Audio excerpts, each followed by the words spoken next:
Hello hi ಎಲ್ಲರೂ ನಮಸ್ಕಾರ. Welcome back to Janata agent. ನಿನ್ನೆಯ ದಿವಸ ಸಾಮಾಜಿಕ ಜಾಲತಾಣಗಳಲ್ಲಿ ಇರ್ಬೋದು ಅಥವಾ ರಾಜ್ಯದಾದ್ಯಂತ ದೊಡ್ಡ ಮಟ್ಟದಲ್ಲಿ ಸಂಚಲನವನ್ನೇ ಸೃಷ್ಟಿ ಮಾಡಿದಂತಹ ಒಂದು ವರದಿಯಾಗಿತ್ತು. BLR ಪೋಸ್ಟ್ ಹೊರಗಡೆ ಹಾಕಿದ್ದು ಅಂದರೆ ಧರ್ಮಸ್ಥಳದಲ್ಲಿ ಶವ ಹೂತು ಹಾಕಿದ ಪ್ರಕರಣಗಳ ತನಿಖೆಗಳು ಒಂದು ರೀತಿಯಲ್ಲಿ ಒಂದು ಹಂತದಲ್ಲಿ ಒಂದು ನಡೀತಾ ಇರುವಾಗಲೇ SIT ಕೆಲವೊಂದು ಪ್ರಮುಖ ದಾಖಲೆಗಳನ್ನು ಶೇಖರಿಸಿಕೊಂಡು ಈ ಒಂದು ವಿಚಾರದ ಬಗ್ಗೆ ತನಿಖೆಯನ್ನು ಮುಂದುವರಿಸ್ತಾ ಇರುವಾಗಲೇ ಈ ಒಂದು ವಿಚಾರಗಳು ಬೆಳಕಿಗೆ ಬರ್ತಾ ಇರುವಂಥದ್ದು. ಅಂದರೆ ನೋಡಿ, ವಾರಸುದಾರರಿಲ್ಲದ ಶವಗಳನ್ನು ಸಮಾಧಿ ಮಾಡಿದಂತಹ ವಿಚಾರಗಳಲ್ಲಿ ಪ್ರಕರಣಗಳು ದಾಖಲಾಗಿರುವಂಥದ್ದು. ಆ ಒಂದು ವಿಚಾರಗಳ ಬಗ್ಗೆ ತನಿಖೆ ನಡೀತಾ ಇರುವಂಥದ್ದು. ಆ ಒಂದು ವಿಚಾರಗಳ ಬಗ್ಗೆ ಸ್ಪಷ್ಟೀಕರಣವನ್ನು SIT ಅಧಿಕಾರಿಗಳು ಗ್ರಾಮ ಪಂಚಾಯತ್ ಮಾಜಿ ಅಧ್ಯಕ್ಷರ ಸದಸ್ಯರೊಂದಿಗೆ ಕೇಳಿರುವಂಥದ್ದು. ಆದರೆ ಇವಾಗ ನಡೀತಾ ಇರುವಂತಹ ಬೆಳವಣಿಗೆಗಳನ್ನು ನೋಡ್ತಾ ಹೋದರೆ ನಿಜಕ್ಕೂ ಆಶ್ಚರ್ಯ ಉಂಟು ಮಾಡುತ್ತೆ. ಅಂದರೆ ಕಾಸರಗೋಡಿನ ಓರ್ವ ವ್ಯಕ್ತಿ ಸ್ನಾನಘಟ್ಟದಲ್ಲಿ ಸ್ನಾನ ಮಾಡ್ತಾ ಇರುವಾಗಲೂ ಅಥವಾ ಏನೋ ಒಂದು ವಿಚಾರಗಳು ನಡೆದು ಅಲ್ಲಿ ನೇತ್ರಾವತಿ ನದಿಯಲ್ಲಿ ಮರಣವನ್ನು ಹೊಂತಾರೆ. ಸೊ ಆ ಒಂದು ಶರೀರವನ್ನು 3 ದಿವಸಗಳ ಕಾಲ KS ಹೆಗ್ಡೆ ಆಸ್ಪತ್ರೆಯಲ್ಲಿ ಇಟ್ಟುಕೊಳ್ತಾರೆ ಮರಣೋತ್ತರ ಪರೀಕ್ಷೆಗೋಸ್ಕರ. ಬೆಳ್ತಂಗಡಿಯಿಂದ 75 ಕಿಲೋಮೀಟರ್ ದೂರ ಇರುವಂತಹ KS ಹೆಗ್ಡೆ ಆಸ್ಪತ್ರೆಯಲ್ಲಿ. ನಂತರ ಏನು ನಡೀತೆ ಅಂತ ಕೇಳಿದರೆ, ಈ ಒಂದು ವಿಚಾರವು ಹೊರಗಡೆ ಬರುತ್ತೆ. ಸಂಬಂಧಪಟ್ಟವರು ವಾರಸುದಾರರು ಬರ್ತಾರೆ, ನಮ್ಮ ಕುಟುಂಬಸ್ಥರು ಅಂತ ಹೇಳ್ಕೊಳ್ತಾರೆ. ಆದರೆ ಆವಾಗಲೇ 4 ಮಂದಿ ವ್ಯಕ್ತಿಗಳನ್ನು ಸೇರಿಸಿಕೊಂಡು ಗ್ರಾಮ ಪಂಚಾಯತ್ ಅದನ್ನು ಸಮಾಧಿ ಮಾಡಿರುತ್ತೆ. ಅಂದರೆ ಬಹಳಷ್ಟು ತುರಾತುರಿಯಲ್ಲಿ ಆ ಒಂದು ಶವ ಸಂಸ್ಕಾರ ಮಾಡಿ ಸಮಾಧಿ ಮಾಡಿ ಹಾಕಿರುತ್ತೆ. ಬೆಳ್ತಂಗಡಿ ಪೊಲೀಸ್ ಠಾಣೆಯಿಂದ ಮೊದಲನೇ ಪತ್ರ ಬರುತ್ತೆ, ವಾರಸುದಾರರು ಇಲ್ಲ ಅನ್ನುವಂತಹ ವಿಚಾರಕ್ಕೆ ಸಂಬಂಧಪಟ್ಟಂತೆ. ನಂತರ 2ನೇ ಪತ್ರ ಬರುತ್ತೆ, ಈ ಒಂದು ವಿಚಾರದಲ್ಲಿ ವಾರಸುದಾರರು ಬಂದಿದ್ದಾರೆ, ಶವವನ್ನು ಸಮಾಧಿ ಮಾಡಬೇಡಿ, ವಾಪಸ್ಸು ಕೊಡಿ ಅಂತ. ಆದರೆ ಈ ಒಂದು ವಿಚಾರ ಬರುವುದಕ್ಕಿಂತ ಮೊದಲೇ ತುರಾತುರಿಯಲ್ಲಿ ಆ ಒಂದು ಶವ ಸಂಸ್ಕಾರ ಅಥವಾ ಶವವನ್ನು ಸಮಾಧಿ ಮಾಡಿ ಆಗಿರುತ್ತೆ ಈ ಒಂದು ಗ್ರಾಮ ಪಂಚಾಯತ್. ಸೊ ಇವೆಲ್ಲವೂ ಯಾಕೆ ಇಷ್ಟೊಂದು ತುರಾತುರಿಯಲ್ಲಿ ಈ ಒಂದು ಶವ ಸಂಸ್ಕಾರ ಶವ ಸಮಾಧಿ ಮಾಡಿದ್ದಾರೆ, ವಾರಸುದಾರರು ಇದ್ದರೂ ಕೂಡ ವಾರಸುದಾರರು ಇಲ್ಲ ಅಂತ ಯಾಕೆ ಇದು ದಾಖಲೆಗಳಲ್ಲಿ ಉಲ್ಲೇಖ ಆಗಿದೆ ಎನ್ನುವಂತಹ ವಿಚಾರವನ್ನು ಕೂಡ ನಿನ್ನೆ BLR ಪೋಸ್ಟ್ ಸ್ಫೋಟಕ ವರದಿಯಲ್ಲಿ ಹೊರಗಡೆ ಹಾಕಿತು. ಇವತ್ತು ಆ ಒಂದು ಪೋಸ್ಟಲ್ಲಿ ಅವರು ನೆನ್ನೆ ಹೇಳಿದರು, ಕುಟುಂಬಸ್ಥರನ್ನು ಈ ಒಂದು ವಿಚಾರದಲ್ಲಿ ಸಂಪರ್ಕ ಮಾಡೋದಕ್ಕೆ ನಮ್ಮಿಂದ ಸಾಧ್ಯ ಆಗಿರಲಿಲ್ಲ ಅಂತ. ಆದರೆ ಇವತ್ತು ಅದೇ ಒಂದು ಕುಟುಂಬಸ್ಥರನ್ನು ವಾರಸುದಾರರಿಲ್ಲಂತಹ ಒಂದು ಶವ ಸಮಾಧಿ ವಿಚಾರಕ್ಕೆ ಸಂಬಂಧಪಟ್ಟಂತೆ ಆ ಒಂದು ಕುಟುಂಬಸ್ಥರನ್ನು ಸಂಪರ್ಕಕ್ಕೆ ತೆಗೆದುಕೊಂಡು ಅವರಿಂದ ಇನ್ನಷ್ಟು ಸ್ಫೋಟಕ ಮಾಹಿತಿಯನ್ನು BLR ಪೋಸ್ಟ್ ಇವಾಗ ಕೆಲವೇ ನಿಮಿಷಗಳ ಮೊದಲು ಹೊರಗಡೆ ಹಾಕಿರುವಂಥದ್ದು. ಸೊ ಆ ಒಂದು ವಿಚಾರಗಳ ಕಡೆ ನಾವು ಕಂಪ್ಲೀಟಾಗಿ ಡೀಟೇಲ್ಸನ್ನು ನೋಡ್ತಾ ಹೋಗೋಣ.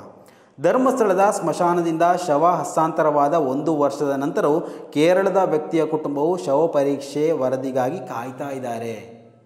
ನೋಡಿ, ಕೇರಳದ ವ್ಯಕ್ತಿಯೊಬ್ಬರ ಅಂತ್ಯಕ್ರಿಯೆಯ ಬಗ್ಗೆ ಕುಟುಂಬದವರ ಹೇಳಿಕೆಯ ಹೊರತಾಗಿಯೂ ಧರ್ಮಸ್ಥಳ ಪಂಚಾಯತ್ ಕೇರಳದ ವ್ಯಕ್ತಿಯ ಶವವನ್ನು ವಾರಸುದಾರರು ಇಲ್ಲದವರು ಅಂತ ಸಮಾಧಿ ಮಾಡಿರುವ ವಿಚಾರ ಈ ಹಿಂದೆ ವರದಿ ಮಾಡಿದ್ದ BLRpost.com ಈಗ ಮೃತ ವ್ಯಕ್ತಿಯ ಮರಣದ 1 ವರ್ಷ ಕಳೆದರೂ ಕುಟುಂಬಕ್ಕೆ ಮರಣೋತ್ತರ ಪರೀಕ್ಷೆಯ ವರದಿ ಬಂದಿಲ್ಲ ಅಂತ ತಿಳಿದು ಬಂದಿರುವಂಥದ್ದು. ಆದಾಗ್ಯೂ ಪೊಲೀಸರು ಸೆಪ್ಟೆಂಬರ್ 21, 2024ರಂದು ಧರ್ಮಸ್ಥಳದ ಸ್ಮಶಾನದಿಂದ ಶ್ಯಾಮ್ 47 ವರ್ಷದ ಅಂತ ಗುರುತಿಸಲಾದಂತಹ ಮೃತ ಶರೀರವನ್ನು ಹಸ್ತಾಂತರಿಸಿದರು.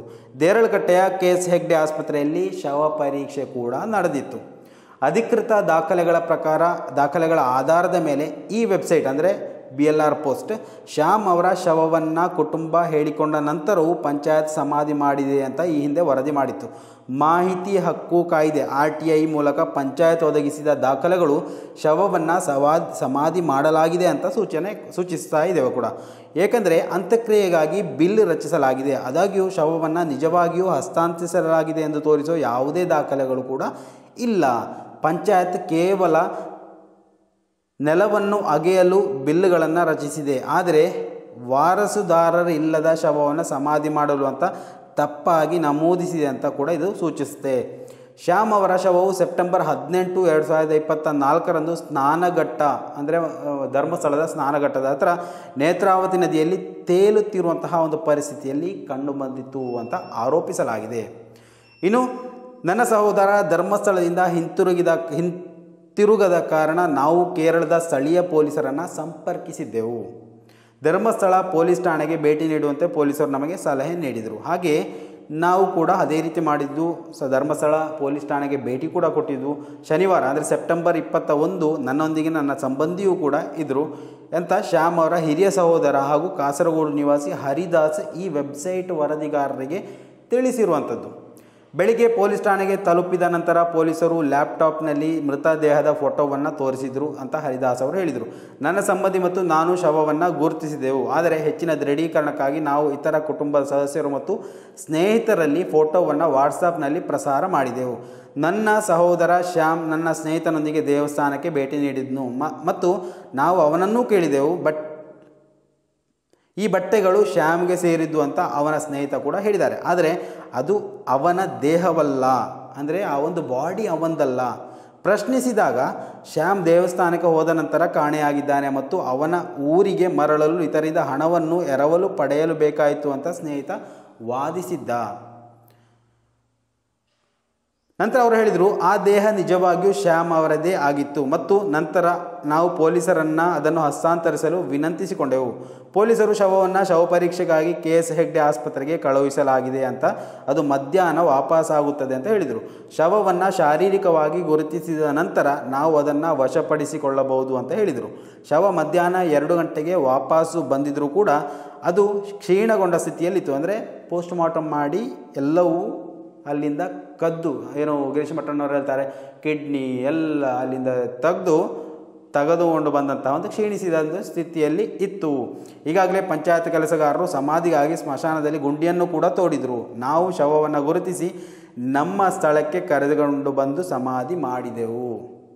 ನೋಡಿ, ಇನ್ನು ಮರಣೋತ್ತರ ಪರೀಕ್ಷೆಯ ವರದಿ.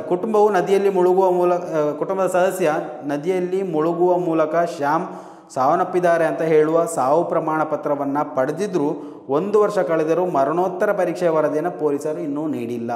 ಹರಿದಾಸ್ ಅವರು ಹೇಳ್ತಾರೆ, ಸುಮಾರು 3 ತಿಂಗಳ ಕಾಲ ನಾನು ಪಂಚಾಯತ್ ಸದಸ್ಯನನ್ನು ಸಂಪರ್ಕ ಮಾಡ್ತಾ ಇದ್ದೆ. ಅವರು ಯಾವಾಗಲೂ 1 ವಾರದಲ್ಲಿ 2 ವಾರದಲ್ಲಿ 3 ವಾರದಲ್ಲಿ ಬರುತ್ತೆ ಅಂತ ಹೇಳ್ತಾ ಇದ್ದರು. ಮಾದರಿಗಳನ್ನು ಹಲವೆಡೆ ಕಳುಹಿಸಲಾಗಿದೆ ಅಂತಾನು ಹೇಳ್ತಾ ಇದ್ದರು. ಆದರೆ ಇಂದಿಗೂ ವರದಿ ಸಿಕ್ಕಿಲ್ಲ. ನೋಡಿ, ಆ ಒಂದು ಸಮಾಧಿ ಮಾಡಿದ ವಿಷಯದಲ್ಲಿ ಆ ಒಂದು ಶವ ಶರೀರವನ್ನು ಕಾಸರಗೋಡು ಮೂಲದ ವ್ಯಕ್ತಿಗಳಿಗೆ ಹಸ್ತಾಂತರ ಮಾಡಲಾಗಿದೆ ಅಂತ ಇವಾಗ ಬರ್ತಾ ಇರುವಂತಹ ವರದಿ.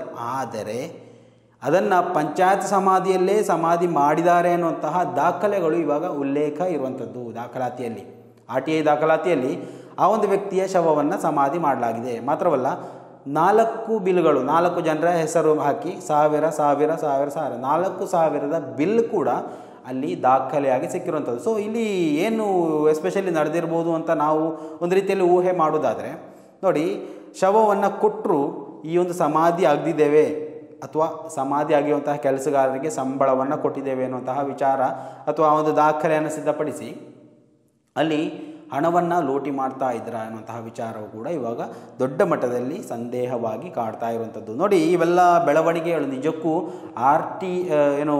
SIT ಅಧಿಕಾರಿಗಳನ್ನು ದಿಗ್ಭ್ರಮೆಗೊಳಿಸುವುದರಲ್ಲಿ ಯಾವುದೇ ಸಂಶಯ ಬೇಡ. ನೋಡಿ, ಒಂದು ವಿಚಾರ, ಬುರುಡೆ ವಿಚಾರವನ್ನು ಮಾತ್ರ ತನಿಖೆ ಮಾಡಿ SIT ಕ್ಲೋಸ್ ಆಗಿಬಿಡುತ್ತೆ ಅಂತ ಯಾರೆಲ್ಲ ಬೊಬ್ಬೆ ಹಾಕ್ತಾ ಇದ್ದರು ಅವರೆಲ್ಲರಿಗೂ ಈ ದೊಡ್ಡ ಮಟ್ಟದಲ್ಲಿ ಕಂಟಕವಾಗುವಂತಹ ಸಾಧ್ಯತೆಗಳಿವೆ. ಏನು ಯೂಟ್ಯೂಬರ್ಗಳನ್ನು ತನಿಖೆ ಮಾಡ್ತಾರೆ, ಏನು ಷಡ್ಯಂತ್ರ ಇದೆ ಅದನ್ನು ತನಿಖೆ ಮಾಡ್ತಾರೆ ಅಂತ ಹೇಳ್ತಾ ಇದ್ದಂತಹ ಮಾಧ್ಯಮಗಳು ಇವತ್ತು ತೆಪ್ಪಗೆ ಬಾಯಿ ಮುಚ್ಚಿ ಕೂತ್ಕೊಳ್ಳೋಕ್ಕೆ ಕೂಡ ಇದೊಂದು ಕಾರಣ. ಅಂದರೆ SITಯ ತನಿಖೆಯ ಆ ಒಂದು ಆ್ಯಂಗಲ್ ಬದಲಾಗ್ತಾ ಇದ್ದಂತೆ ಹಲವು ರೂಪುರೇಷೆಗಳನ್ನು ಈ ಒಂದು ತನಿಖೆ ಪಡೆದುಕೊಳ್ತಾ ಇದೆ. ಮಾತ್ರವಲ್ಲ, ಪ್ರತ್ಯೇಕವಾಗಿ ಇಲ್ಲಿ ಯಾರು ಆರೋಪವನ್ನು ಮಾಡಿದ್ದಾರೆ ಅಂತ ಇಲ್ಲಿ ಆರೋಪಿ ಸ್ಥಾನದಲ್ಲಿದ್ದರು ಅವರಲ್ಲಿ ಕೂಡ ನಡುಕ ಆರಂಭವಾಗಿರುವಂಥದ್ದು. ಇನ್ನಷ್ಟು ಬೆಳವಣಿಗೆಗಳು ನಮ್ಮ ಮುಂದೆ ನಡೀಲಿಕ್ಕಿದೆ. ಅದನ್ನು ಕೂಡ ನಾವು ನಿಮ್ಮ ಮುಂದೆ ಅಪ್ಡೇಟ್ ಆಗಿ ತರಲಿಕ್ಕಿದ್ದೇವೆ. ಸ್ನೇಹಿತರೆ, ದಯವಿಟ್ಟು ಈ ಒಂದು ಅಪ್ಡೇಟ್ ವಿಚಾರದಲ್ಲಿ ನಿಮ್ಮ ಅಭಿಪ್ರಾಯಗಳನ್ನು ಕಮೆಂಟ್ ಮಾಡಿ. ಮುಂದಿನ ಮಾಹಿತಿಯೊಂದಿಗೆ ಮತ್ತೆ ಭೇಟಿಯಾಗೋಣ. ಅಲ್ಲಿವರೆಗೂ ನಮಸ್ಕಾರ.